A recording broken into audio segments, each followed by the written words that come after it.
سوالی که خیلی پرسیدن این هست که برای اینکه رشد کنن در زمینه شغلی و باید پول داشته باشن یا نه. شما در زمینه میشه مشغول برنامه‌نویسی و همچنین آموزش فعال هستید. به نظرتون روی کدوم مورد باید تمرکز داشته باشید؟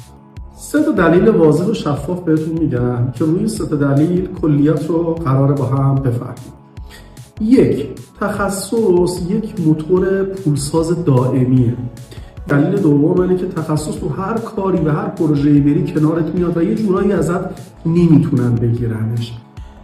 دلیل سوم هم اینه که ببینید روی سرمایه‌گذاری روی پول یه جورایی رو به جلو میارتتون، ولی تخصص باعث رشد درونیت میشه و باعث رشدت میشه.